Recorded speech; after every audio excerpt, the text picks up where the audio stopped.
דוב זלוטניק היה פרופסור לספרות רבנית בסמינר התיאולוגי היהודי של התנועה הקונסרבטיבית. שנה אחת לקראת הימים הנוראים, הוא נאם בפני הסטודנטים על החשיבות של הלכות טהרת המשפחה היהודית. Shortly after that drasha, I had a wedding in Crown Heights, and we were walking by to go our car and walk by the yeshiva, and at that point the Rebbe was walking out. It must have been about 12 or 1 o'clock in the morning. We began to talk, and I knew that he was interested in the union of Theret, the המשפחה. And I told him that I gave the sermon this was right after Sukkot, the wedding, I think, and I spoke at Rosh Hashanah, so I said, it was still fresh. So I said, I'd just given a drasha at the seminary on Theret, the המשפחה, and it was very well received there. And he was very pleased to hear that. And he says, you've got to publish it. So I said, I don't publish sermons. I teach, I try to publish scholarship on books, articles, but publish a sermon, I don't. But I thanked him, and he went, and I went. A couple of days later, I got a call from Rabbi Kharikov. The Rebbe wants to know what's happened with the sermon. So I said to Rabbi Kharikov, but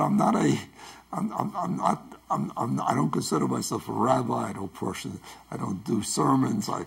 I'm teaching. That's what I do at the seminary.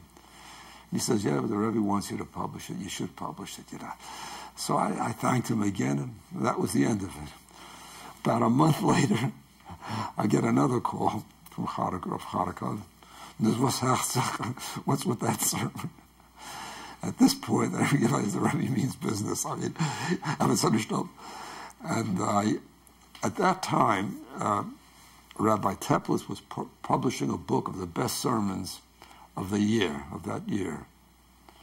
I don't remember what year that was even. So I handed it in as a sermon to him. When he published that, I got off-prints of that. And I remember Mandelbaum was the registrar at the seminary, and I told him this whole story, and he also was very close to the Rebbe. And I told him that I'd like to send this out to the Rabbinical Assembly, to every rabbi. So I published it, and I publicized it. The Rebbe was very pleased with the sermon. And then I went off to Israel for a sabbatical with us. So that had to be in about 68. At 68, he says, you got to get this published in Hebrew now, too, translated into Hebrew. So I said, who's going to translate it? So he said, tell Steinsaltz to translate it, he'll do it for you. So Steinsaltz, Adin, Rabbi Steinsaltz took it.